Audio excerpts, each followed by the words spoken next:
지금부터 저번 시간에 이제 우리가 주제가 뭐였냐면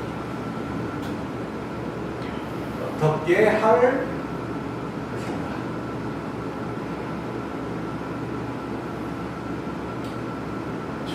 이 어떻게 할 것인가 문제에서 우리가 시스템 문제가 있죠. 자본주의 시스템. 자본주의의 가장 큰 시스템은 빈부격차로 인한 정의롭지 못한 사회. 그래서 돈이 곧 정의가 되고 권력이 되고, 그래서 모든 부조리가 일어나는 사회. 그리고 약자는 살아갈 수 있는 그런 방도가 잘 보이지 않는 사회. 그것이 자본주의 사회라고 하죠. 그래서 이제 정의가 왜 필요하냐? 정의롭게 가려면, 우리가 정의롭게 가려면 빈부격차를 줄여야 되고, 빈부격차가 줄어야 사람들끼리 위에도 있고 또 서로 주고받는 정이 있어서 행복해질 수가 있다. 그렇게 해서 이제 우리가 시스템을 정의로운 사회로 가려면 일단 경제적으로 빈부격차를 최소화해야 되겠다. 이렇게 한 다음에, 그 다음에 이제 개인윤리.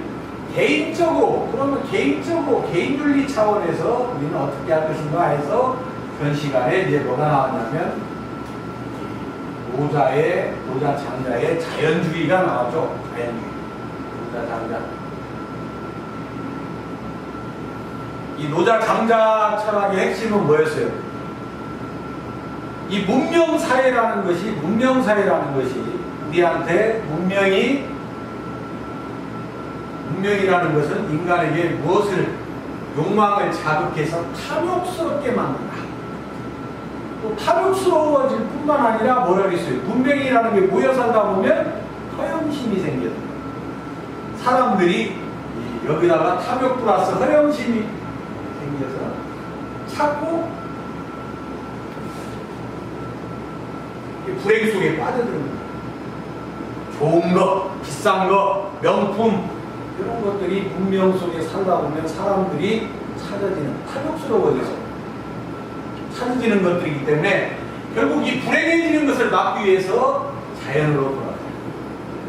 즉 자연으로 돌아가자는 말은 욕심을 좀 버리자. 욕심을 버려서 자연과 법하면서 살자. 이것이 결국 자연주의 지방이다. 그래서 이 인간에게 이 불행의 원인이 뭐냐? 이 문명 속에 사는 인간들의 가장 큰 불행의 원인은 바로 탐욕스럽게 변하는 것. 우리가 매일 술을 먹지만 술꾼들이 매일 술 먹었다고 해서 다음날 속 아파도 또 술 찾죠. 하나의 욕망의 만족은 또 하나의 자극일 뿐 만족은 있을 수가 없다. 그래서 계속 이 욕망이 문명 속에 있다 보면 탐욕스러워지기 때문에 결국 행복해질 수가 없다. 그래서 욕심을 줄이고 자연으로 돌아가자. 이게 자연주의적인 삶이라고 해요. 근데 문제는 이 자연주의적인 삶이 때로는 문명을 등지는 그러한 문제점을 갖고 있죠. 우리가 문명 속에 사는데 문명을 등지고 산다는 것이 결코 쉽지가 않아요. 문명뿐만 아니라 때로는 이런 그 문명 생활을 저버리다 보면 인간관계를 끊고 살 수밖에 없는 그런 문제점이죠. 그래서 특히 유학에서 굉장히 뭐라고 분신 간의 관계뿐만 아니라 가족 간의 관계 이런 것들을 끊고 혼자서만 행복하려고 산다. 이건 잘못된 것이다. 이렇게 유학에서 비판을 하는 대목이 나옵니다. 그래서 이 자연주의에서는 문제점이 뭐냐? 바로 자연을 등지고 사는 건데, 그러나 우리가 이 자연주의에서 본받을 것은 뭐냐? 우리가 탐욕스럽지 말아야 된다. 욕망은 가지되 탐욕스럽지 마라. 이것을 가르쳐주는 철학이 노자장자. 그래서 항상 마음을 비라고 죠. 이 허자를 좋아하는 것이 이 노자장자 철학이고, 그래서 불교와 같이 공물교와 이 공과 어울려져서 노자장자와 불교 이게 하나의 어우러지는 철학이다. 이렇게 볼 수가 있습니다. 그 다음에 이제 이번 시간에 해야 될 것은 바로 이 쾌락주의입니다.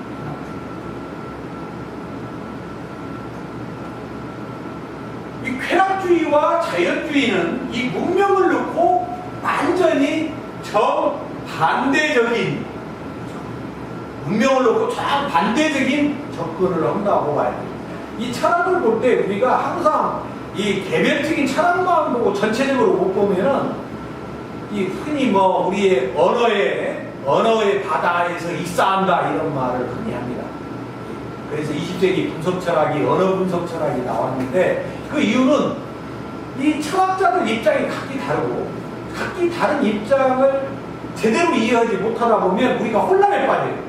근데 정확히 보면 자연주의나 쾌락주의가 전혀 다른 것처럼 보이지만 이 문명을 놓고 서로 반대적 해석을 할 뿐 서로 전혀 관계없는 게 아니다 이 말이에요. 자, 이 자연주의는 문명의 긍정적 측면을 본 거예요? 부정적 측면을 본 거예요?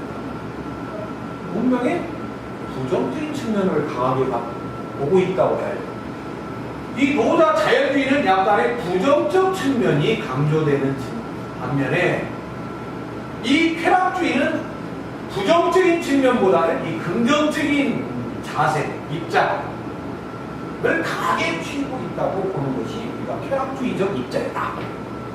그리고 문명뿐만 아니라 우리 욕망에 대해서 긍정적인 해석을 하는 거예요. 욕망. 쾌락주의는 인간의 욕망에 대해서도 바로 노자 상자는 욕망이 탐욕스러워지니까 욕망을 줄여라 이런 쪽인데 오히려 이 쾌락주의에서는 인간이 타고난 것이 뭐냐? 바로 인간의 욕망이다. 욕망을 하고 태어났으니 우리는 욕망을 어떻게 해야 되겠어요? 성취해야 되겠죠. 근데 이 욕망은 우리가 먹고 살고 어떤 것과 연결이 되어 있죠. 그냥이 아니라 먹고 사는 것과 다 연결이 되어 있어요. 성취를 해야 우리는 무엇을 듣죠?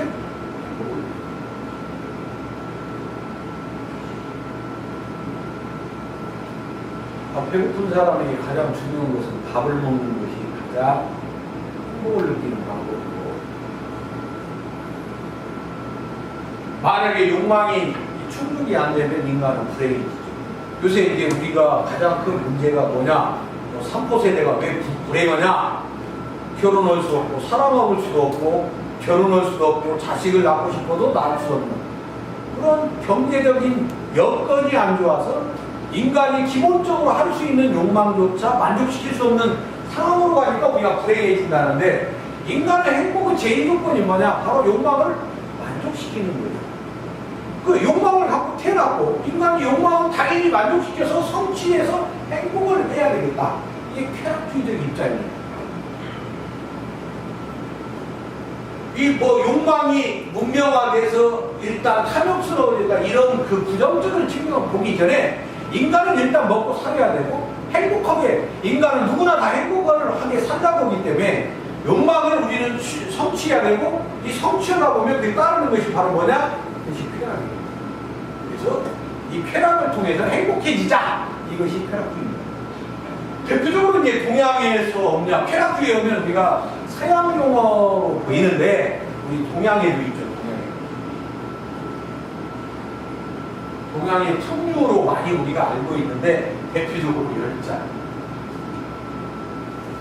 이 열자가 항상 책들이 지금 안 갖고 오시죠? 그 열자 한 말은 163페이지에 보면 한 7제쯤 인생은 자신이 갈 길을 자유롭게 가도록 해야 할 뿐이다.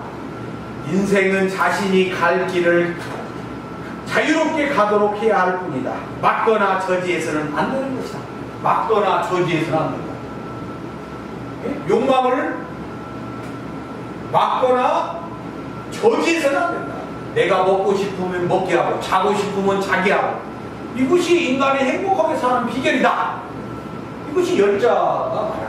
이 동양의 통념적인 이 쾌락주의적 속성을 갖는 것이 바로 이 동양의 통념적인 사상입니다. 그래서 먹고 싶으면 먹고, 듣고 싶으면 듣고, 이게 또 열자의 중요한 말이죠. 먹고 싶으면 먹고, 듣고 싶으면 듣고. 자, 이 동양의 이 쾌락주의가 있고, 서양에서는 이제 말 그대로 쾌락주의라고 하는데, 이 쾌락주의의 대표적으로 이제 육체적 쾌락주의, 육체파가 있고 정신적 쾌락주의가 있죠. 정신적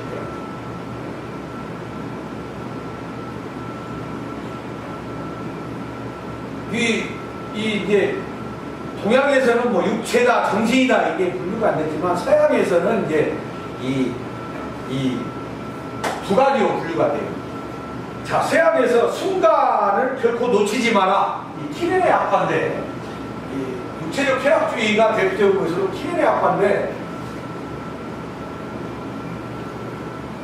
순간을 결코 놓치지 마라. 이 열자가 이제 또 장자의 원숭이 조선모사 아침에 3개, 저녁에 4개. 유명한 그 원숭이 얘기가 있죠. 아침에 3개 먹을래, 4개 먹을래. 그래서 원숭이는 3개를 먹는다. 근데 실질적으로 이 쾌락주의적인 열자 입장에서는 원숭이 입장을 오히려 옹호하는 거예요. 네. 미래라는 것은 장담할 수 없기 때문에 지금 당장 일단 거기 순간을 결코 놓치지 마라는 키렌의 아빠의 에리스티포스의 얘기가 있는데 그 아침에 3개, 저녁에 4개 이 얘기나 똑같은 얘기죠. 미래의 4개는 미래 4개는 의미가 없다. 지금 당장 4개 먹고 저녁에 3개 먹는 것이 현실적이다. 이런 것이 이제 쾌락주의적 입장이에요. 그래서 이 인간은 행복을 추구하고 결국 욕망을 가졌기 때문에 행복을 추구하기 때문에 우리는 욕망에 충실해야 되고 충실하기 위해서는 우리는 순간을 결코 놓쳐서는 안 됩니다. 그래서 이제 결코 소설가 올더스 허슬리가 멋진 신세계에서 오늘 즐길 수 있는 걸 결코 내일을 미루지 마라. 이 신세계 법칙이라고 해서 하는 것을 제가 인용해 놓은 거 있는데 오늘 즐길 수 있는 것을 결코 내일로 미루지 마라. 이런 내용들이 쾌락주의적인 공식입니다. 그래서 욕망을 가진 인간이 행복해지려면 결국 인간은 욕망을 성취하는 것밖에 없다. 그래서 이 쾌락주의가 등장을 하는데 문제는 이제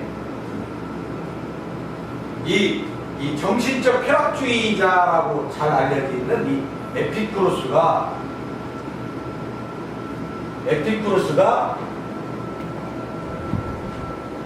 쾌락의 영리, 육체적 쾌락의 영리를 주장해요.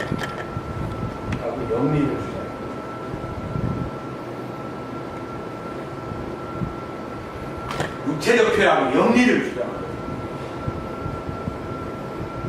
자, 이것은 이제 이게 재밌는 그게 나오는데 제가 대학교 때 렘브레이트 철학사를 보면 수학적으로 재밌게 영리를 하는 게 나오는데 행복이란 욕망군의 성취다. 이 철학을 수학적으로 표기를 했는데 물론 이 모든 것이 수학화를 강조한 것이 피타고라스 학파죠. 그래서 우리나라 교육에서도 수학 공부를 중요시하고 이 수학화, 이 수학이 모든 것을 설명할 수 있다 해서 이 수학 교육을 열심히 하고 있는데 저는 그 반대입니다. 인문학은 절대 수학화 시키면 안 돼요. 수학은 단순적 사고를 논리적 사고를 길러주지만 다양성을 배제하는 그 특징이 있죠. 자, 근데 하여튼 어찌든 간에 이 피타고라스 학파가 이 수학을 좋아했지만 하여튼 이것을 이렇게 했어요. 근데 이제 에피쿠로스가 볼 때 욕망이 성취되면 행복이죠. 욕망이 성취되면. 근데 문제는 이 육체적 쾌락이 육체적 쾌락이라는 것이 욕망이 문제는 무한으로 간다는 거야. 쉽게 말하면 노자 장자가 항상 운명은 하나의 만족이 욕망이라는 것은 만족으로 끝나면 좋은데 또 하나의 욕망을 만들어내는 게 결국은 이 욕망의 법칙이죠. 욕망은 계속 이 새끼를 쳐. 또 하나의 욕망을 새끼치고 이것이 또 하나 새끼 1, 새끼 2 그래서 계속 새끼를 치다 보니까 이 욕망이라는 것이 무한해져. 그래서 인간이 자꾸 탐욕스러워진다. 전에도 얘기했지만 가지면 가질수록 더 많은 것을 가진다고 그러지. 아, 가졌으니까 너한테 베푼다? 이것은 수양하지 않은 사람 아니면 불가능하다.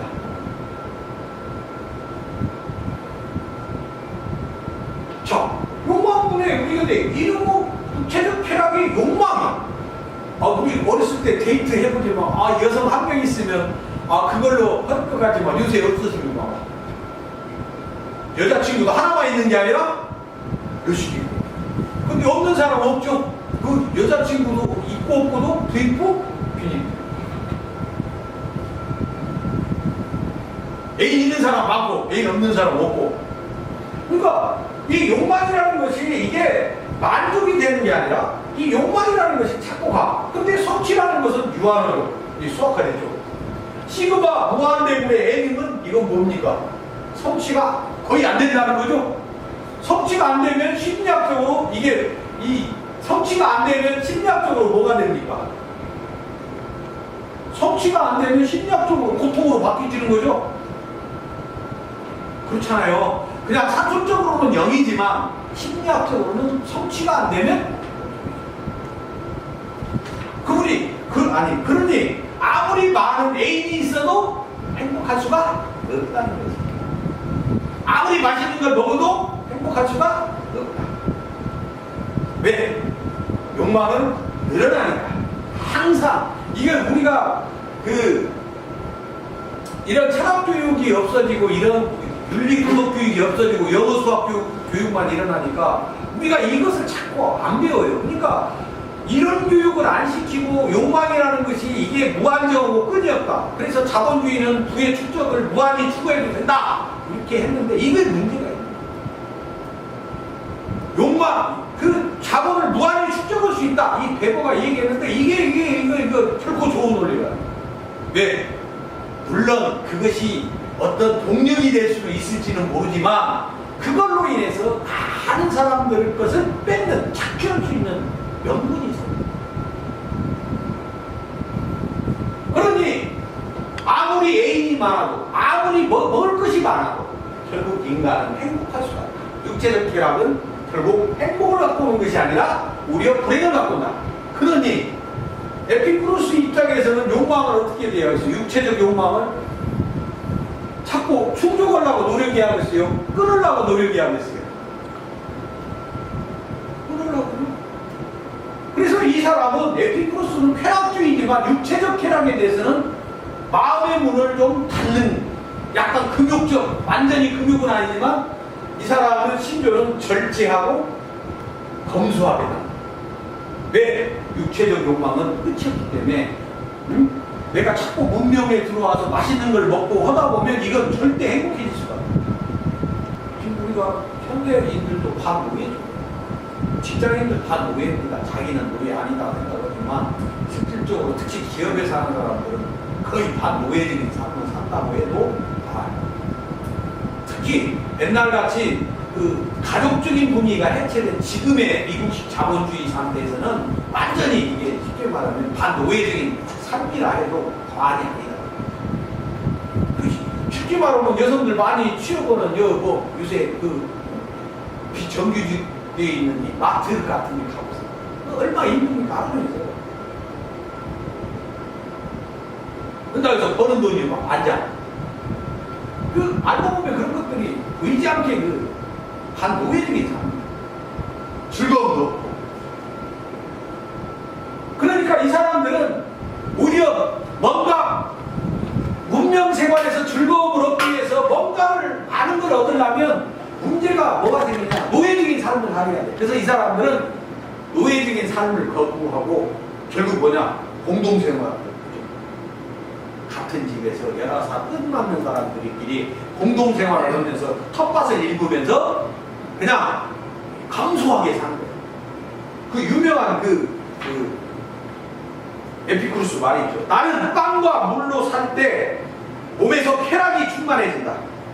빵과 물로 살 때. 빵하고 물밖에. 내가 사치스러운 쾌락에 대해서 침을 뱉는 것은 165쪽에 있어요. 사치스러운 쾌락에 대해서 침을 뱉는 것은 그 쾌락 자체가 나빠서가 아니라 그 쾌락에 따라다니는 불편한 것들 때문이다. 쾌락을 하나 얻기 위해서 우리는 많은 것을 신뢰해요. 그렇죠. 왜 결혼한 사람들이 애인 생기하고 집안 파탄납니까? 작은 무언가를 얻기 위해서 그냥 모든 게 다 망가지죠. 이 불편함이라고 말하는 거예요. 하여튼 우리가 뭔가 욕망을 충족시키고 쾌락을 추구하다 보면 불가피한 희생이 따르고 불가피한 문제가 생긴다. 그런 것을 없애기 위해서 나는 쾌락에, 육체적 쾌락에 몰입을 하지. 그래서 이제 육체적 쾌락에 마음의 문을 닫으면서 이 사람들은 이제 뭐로 오냐? 에피쿠로스는 바로 정신적 쾌락. 인간은 빵만으로 살 수 없는 것이고, 인간의 진정한 행복감은 정신이 충만해질 때, 뭔가 머릿속에 차고 뭐가 인간미가 있을 때, 그때 인간은 진정한 행복이지, 빵과 물 이런 이것 갖고는 절대 행복해질 수 없다. 그래서 이 사람은 결국 육체적 쾌락을 추구하면서 이 사람이 강조하는 것이 이제 지적인 만족하고 가장 인간의 행복을 줄 수 있는 것을 뭘로 뽑냐면 우정입니다.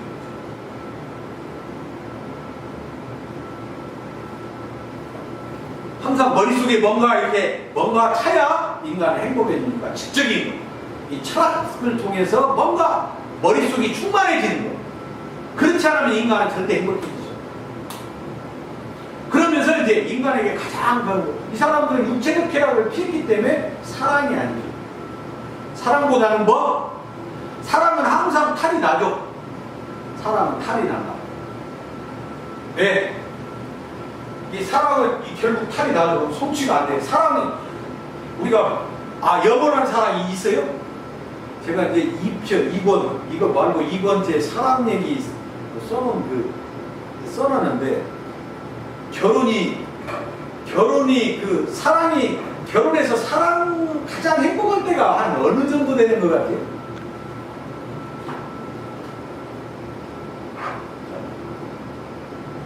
몇 년 되는 것 같아요? 통계적으로 그게 나오더만. 결혼하고 가장 결혼 생활이 즐겁다 하고 느낄 때가 이게 2년이더만. 1년 반에서 2년. 신혼하고 애기 낳고 막 애기 막 할 때 그때 막. 근데 이제 조금 있으면서 애기한테 사랑 뺏기고 나면 어떻게 돼?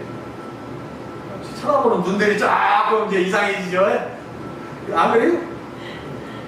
쳐다보는 눈이 아니잖아. 참. 이게 우리가 사랑이 영원한 것이다 이렇게 생각하지만 실제 결혼해서 사랑이 좀 사랑하는 기간이란 길기로 봐야 1년 반에서 2년. 그때부터는 이제 사랑보다도 의무감 이런 것이 바뀝니다.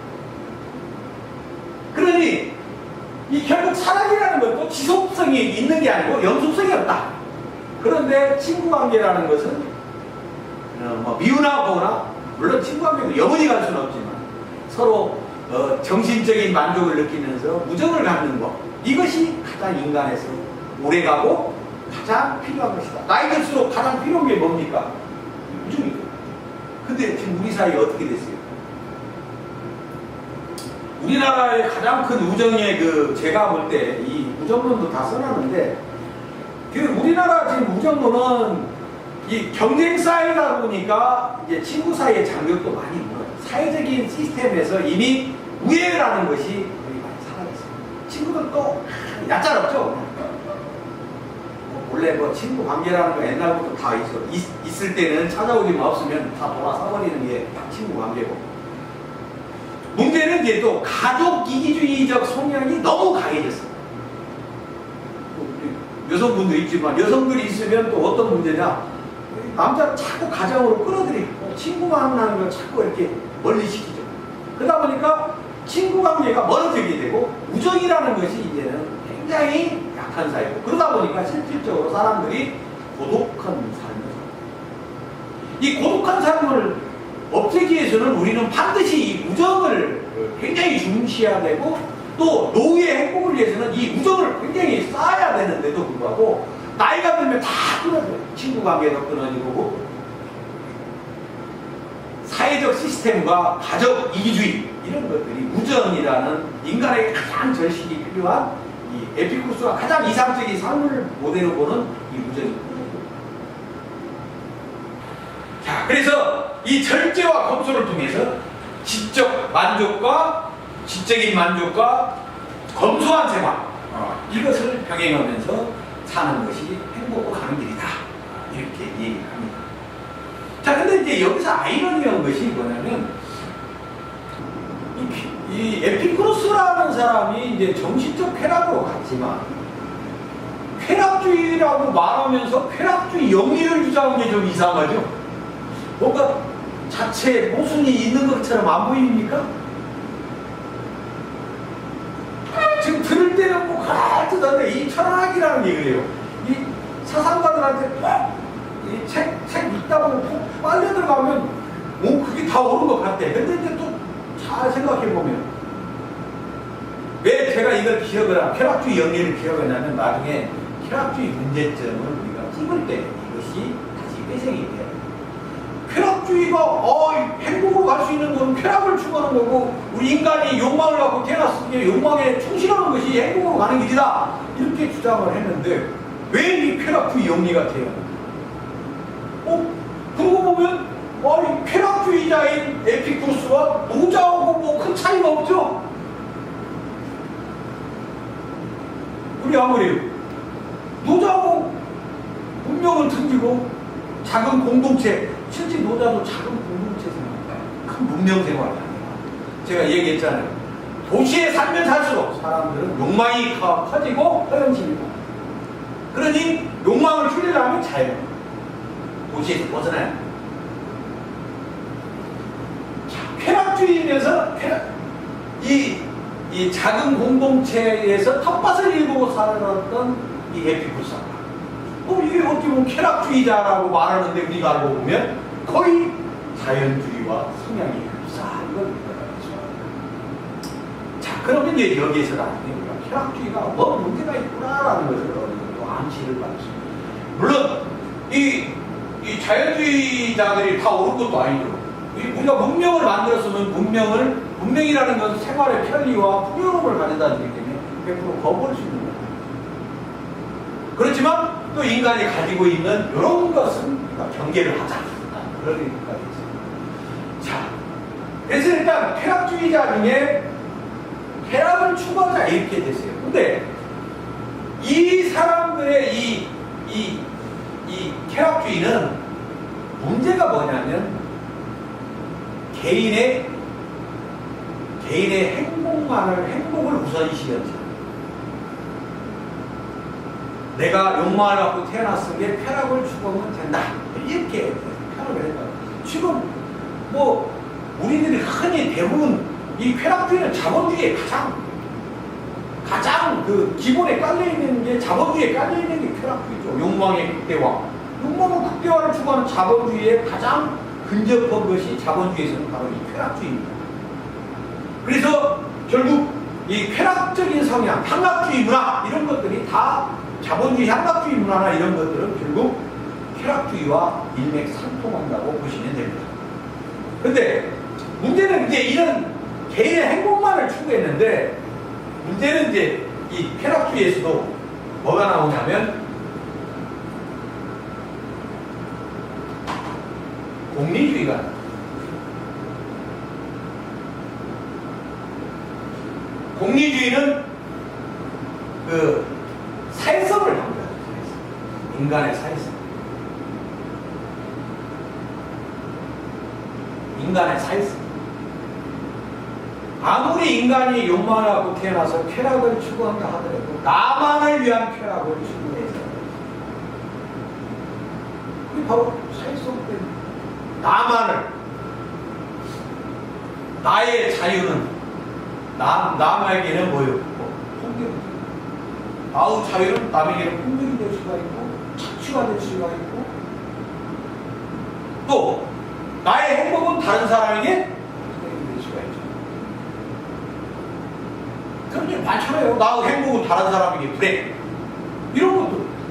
이게 인간의 사회성 때문에 그래요. 그러면 그래서 이제 이런 이 사회성을 이 사람들은 생각을 않고 일단 나의 행복을 추구하자. 그래서 내가 먹고 싶은 거 먹고 하고 싶은 거 하고 열자가 말한 것처럼 그렇게 사는 것이 멋들어진 삶 아니냐 이렇게 얘기를 했지만 그것은 인간의 사회성을 망각한 아주 잘못된 얘기입니다.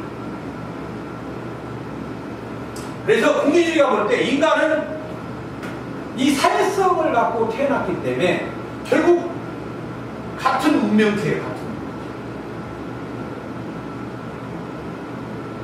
그러니 같은 운명체니 나만의 행복을 같은 운명체이기 때문에 하나가 돼야 돼. 이게 유명한 이제 벤담하고 밀이라고 하는 우리주의 철학자가 있는데 이 하나됨을 인간은 사회적인 동물이기 때문에 서로 하나가 돼야 되고 하나가 될 때 인간은 전에도 얘기했지만 우리가 맥락을 항상 같이 해야 돼요. 전에 앞에도 얘기했지만 인간은 받을 때보다 줄 때 행복하다. 주는 사람이 행복하지. 받는 사람은 부담이 생겨요. 그러니까 받는 사람 부담이 생기니까 너무 잘해주는 것도 인간관계를 할 때 바른 자세가 절대 아니죠. 너무 많은 걸 주면 상대방한테는 어떻게 돼요? 나중에 보세요. 그 옛날에 그 드라마 같은 데 보면 우리가 옛날에 보면 다방 아가씨가 막 다방 매기 해갖고 막 사법고시 준비생 열심히 뒷바라지 해갖고 딱 사법고시 합격하면 결론이 어떻게 돼요? 그 드라마 그냥 기본 공식 드라마죠. 그거 어떻게 됩니까? 발로 차고 도망가 버리죠. 그때 인간은 자기 희생을 하면서까지 우리에게 도와주면 오히려 마음속에 항상 부담이 있어서 도망가는 사람도 똑같아요. 그게 어려운 거예요. 그냥 무조건 잘해. 우리가 부모들이 나중에 잘해준 자식한테 바로 탁 치우는 이유가 뭐예요? 잘해주면 잘해준지도 모를 뿐만 아니라 똑같아요. 그래서 이런 것들을 받고 우리가 조금씩 이 사회생활하면서 훈련하면서 철학을 하는 것이 이게 왜 중요하냐? 이 살아가는 방법에서 우리가 실수를 줄이고 불행의 요소를 막아줘. 근데 사람들은 그런 훈련을 하고 그냥 영어 수학만 어릴 때부터 갖고 배우고 또 사회 자체가 도덕, 윤리 이런 건 불필요한 거고 효율성, 기술적인 거 중앙대에서 아예 그 주상그룹에서 철학과를 없애버렸잖아요. 인문학과 필요 없다. 다스리는 사람은 좋습니다. 인문학을 없애면. 통치하는 사람은 인문학을 없애면 좋아요. 왜 그래요? 국민이 비판 능력이 없어요. 걔들 사람이 없어. 속된 말로 그냥 멍청하게 따라가. 배우지 않으면 맹목적으로 추종하게 됩니다. 맹목성이 이렇게. 칸트에서도 그게 나오는데, 근데 이 철학은 비판하는 분이죠. 가장 비판하는 분.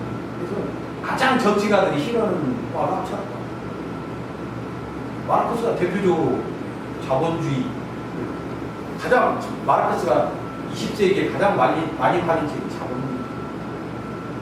근데 지금 철학책을 읽질 않는 사람은 어렵다. 읽어도 가치가 없다.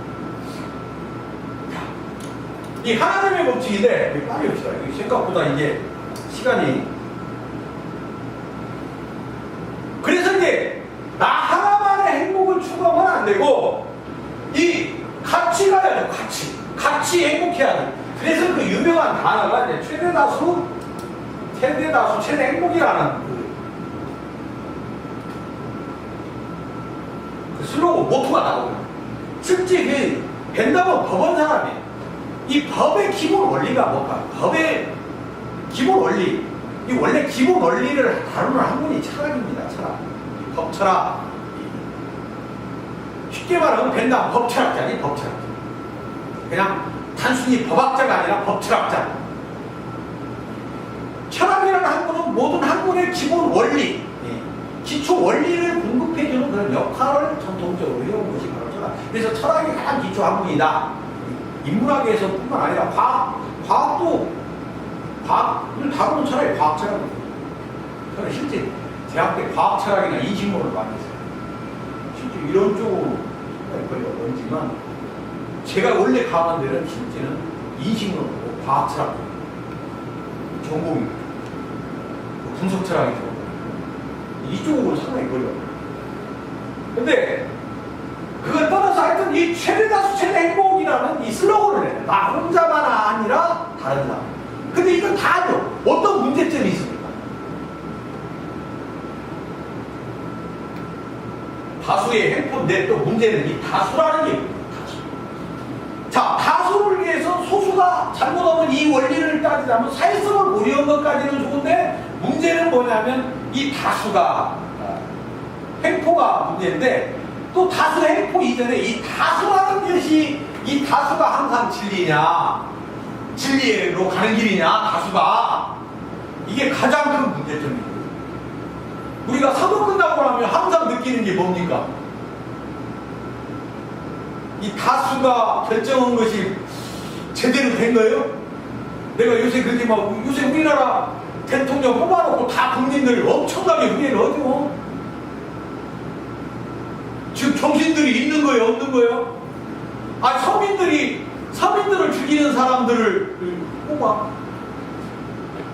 같은 고향 사람이었어. 아, 나는 저 사람이 마음에 들었어. 뭐 이유야 여러 가지가 있겠지만 이게 문제가 심각해. 다수가 이게 진리냐? 우리가 어떤 사람들 그런 문제를 해요. 여러 사람이 믿는 사람보다 안 믿는 사람이 많으니까 종교를 믿는 게 진리다. 아주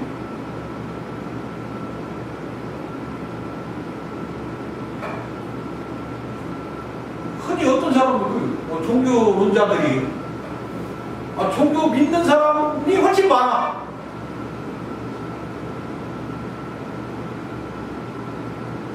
이걸 우리가 흔히 물리학에서 뭐냐? 대중에 호소한다고 그러죠. 대중들이 이 길로 가니까 그 길이 옳다.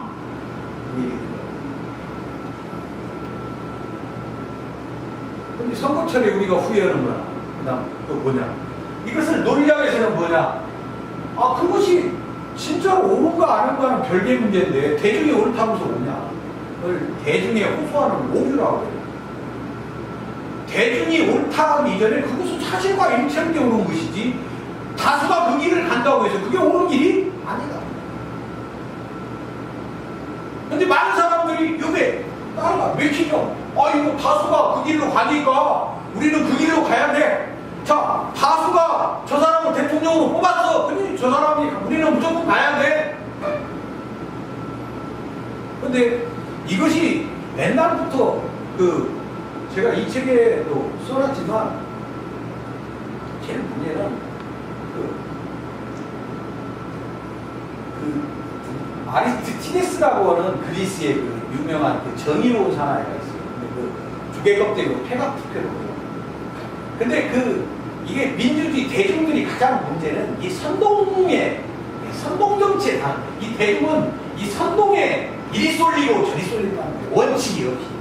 그러니까 지금은 미디어를 통해서 많은 이상한 짓거리들을 많은 잘못된 정보를 흘려서 이 대중의 판단력을 완전히 홀려버린다. 이 선동을 하는 것들이 지금은 뭐냐? 바로 미디어들이 사람들을 혼란시키고 말하자면 사실을 왜곡해갖고 사람들을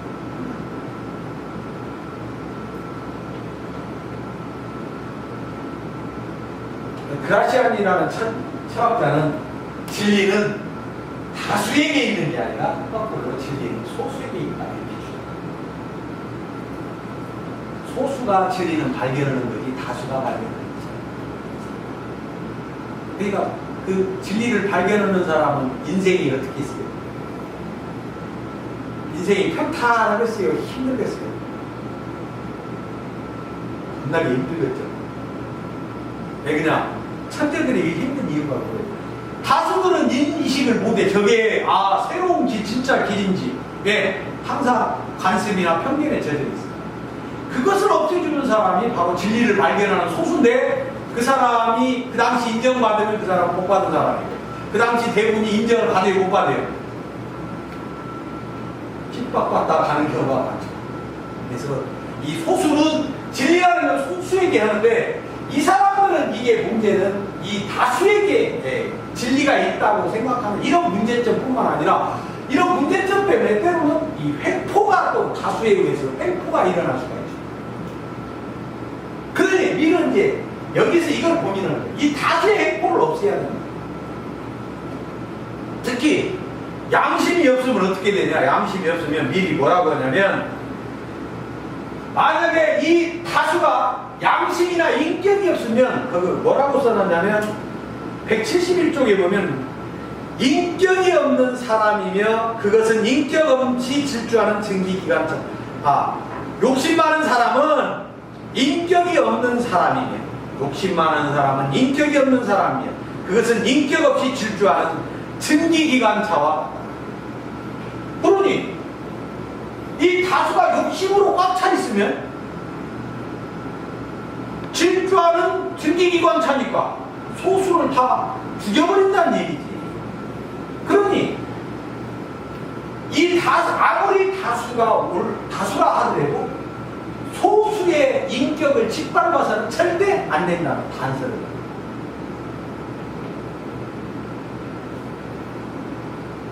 소수의 인격을 짓밟아서는 안 된다는 그런 단서를.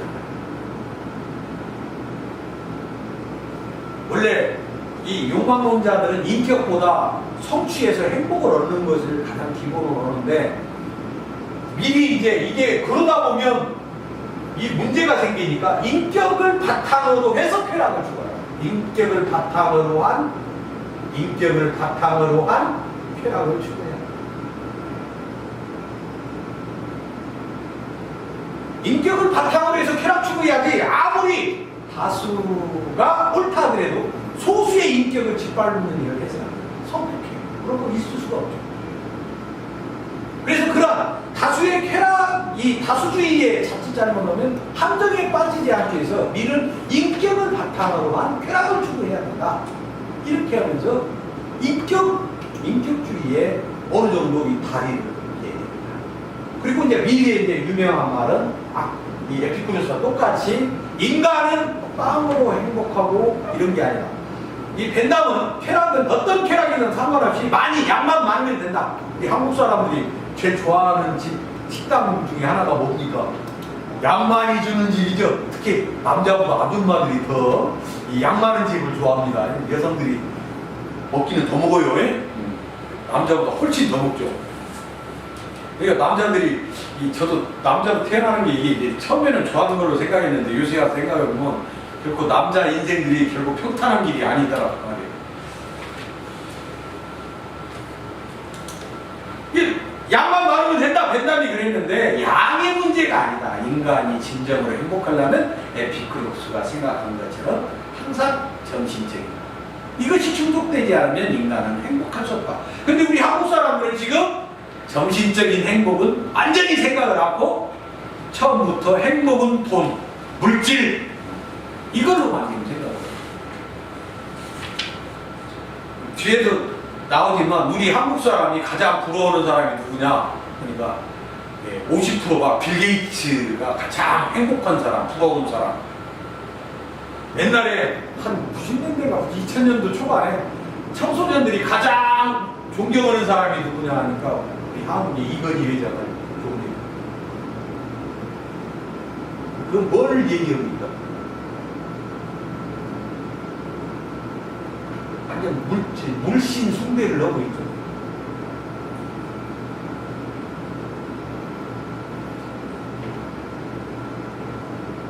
자, 그런데 인간은 아무리 물질을 갖고 있어도 정신적으로 또 인간끼리의 정이 없으면 인간은 행복해질 수 없다. 그래서 미리 그 유명한 말이 배부른 돼지보다는 배고픈 소크라테스. 근데 우리가 제일 이상한 뭡니까? 제 책에서 생각한 건 배부른 소크라테스가 더 낫겠죠. 써놔요. 배부른 소크라테스. 배고픈 것보다는 배부른 소크라테스가 훨씬 나아요. 근데 그것은 너무나 이제 욕심이고, 적당히 먹으면서 서로 정을 나누면서 서로 간에 톨스토이가 가장 행복이 뭐냐, 지금 이 순간에 가장 가까이 있는 사람과 정을 나누는. 근데 우리는 지금 먼 데서만 찾죠. 멀리 있는 돈에서 행복 찾지.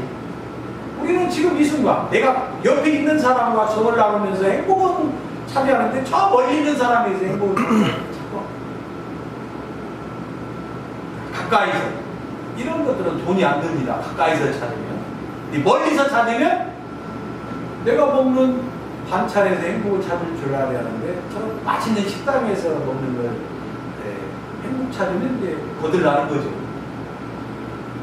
자, 그래서 우리는 물질적 행복보다는 배가 너무 고프지만 정신적으로 행복할 수 있는 인간이 우리가 가야 될 길이다. 그게 유명한 미래 얘기입니다.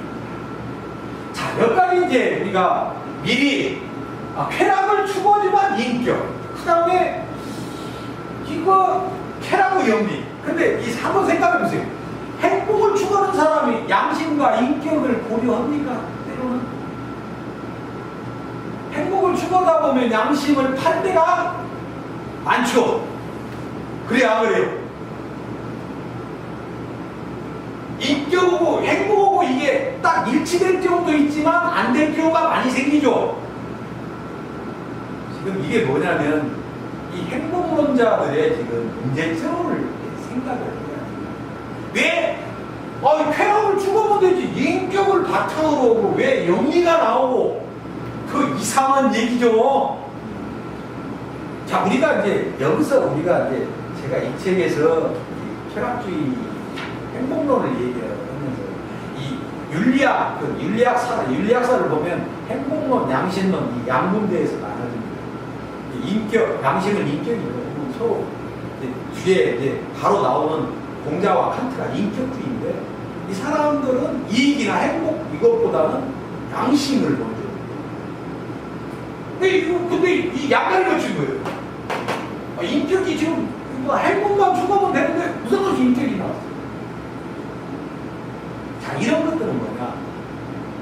우리가 행복만을 갖고 행복을 추구하는 것 자체가 문제가 있다. 이거 봅니다.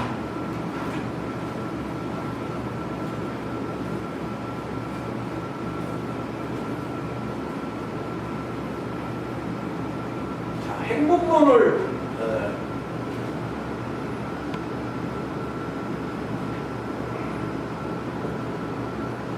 제가 왜 이런 걸 자꾸 비판도 해주냐면, 철학에는 정답입니다.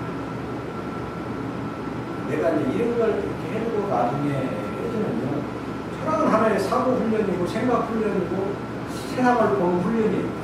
그것을 어떻게 보고 내 나름대로 정리해요. 누구 말이 철학자 말이 무조건 옳다. 그것은 내 사고 능력이, 내 정체성이 없는 사람.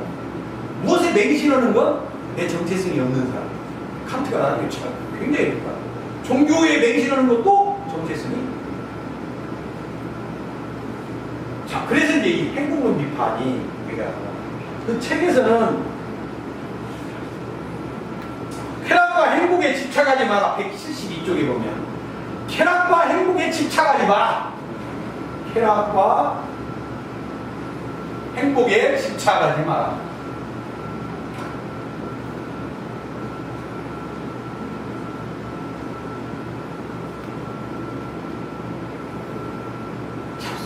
가끔 옛날에 유행한 게 뭡니까? 지금도 행복의 전도사. 행복의 전도사.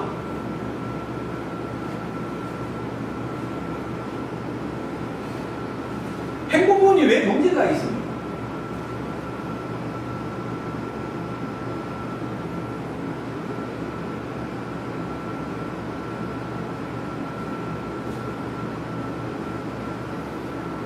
쾌락과 행복에 이 사람들은 욕망을 솔직히 우리가 그리고 이 욕망 성취, 여기에는 이제 사상적으로는 반드시 동반되는 게 자유주의. 그래서 이 쾌락주의와 이 자본주의, 이 자유가 기본 이념이죠. 항상 이 자유 행복론의 기본 이념은 자유주의고, 이게 자본주의도 다 자유주의. 여기 쾌락주의가 통통합니다. 미래 자유론이 유명한 것이 바로 뜻이 자유라는 적극적으로 내가 성취하는 것, 고통 없는, 억압 없는 게 아니라 내가 성취하는 거, 이게 적극적 자유, 자유 개념 이런 것들이 전부 이 행복론과 연결되어 있습니다. 근데 왜 내가 쾌락과 행복에 집착하지 말아야 했나? 자, 이 사람들은 행복하려면 쾌락을 추구해야 된다 했어. 근데 실제 쾌락이 추구, 쾌락을 누구나 다 추구하고 싶지만 그게 됩니까? 니체가 이거 가장 쾌락주의를 가장 비판한 사람이 니체입니다. 174쪽에 보면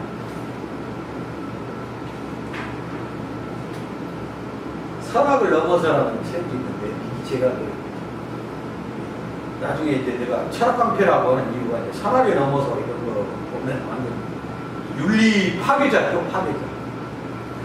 창조적인 힘과 예술가의 분별력을 조금이라도 가진 사람이라면 모든 것의 가치를 고통과 쾌락에 의해, 즉 어떤 행동 결과로 얻어지는 부차적인 현상에 의해 평가하는 사고방식에는 누구나 조소하며 경멸에 맞지 않을 천진난만함이 들어있다. 다른 여러 가지 뜻을, 천진난만함, 어리석다. 쾌락과 행복에 집착하는 것, 이런 건 아주 어리석고 천진난만하다. 자, 노자가 또 어떤 얘기에 나오냐면, 노자가 행복에는 불행이 있고 불행 속에는 행복이 숨어있다. 행복 속에는 무엇이 숨어있고 불행이 숨어있고, 불행 속에는 행복이 숨어있고.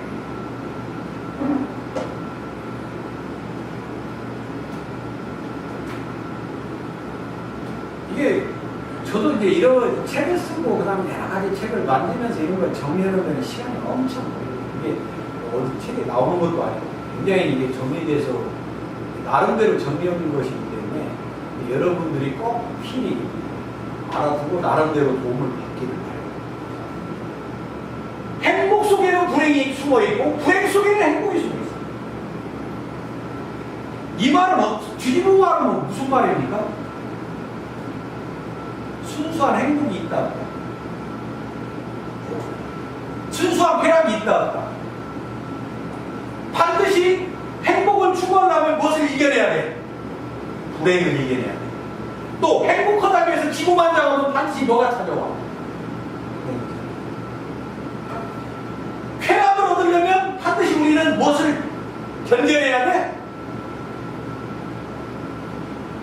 순수한 고통 없는 쾌락을 추구하려고 쾌락주의자들이 바라 그러지만 그건 잘못된 것이다 이 말이에요.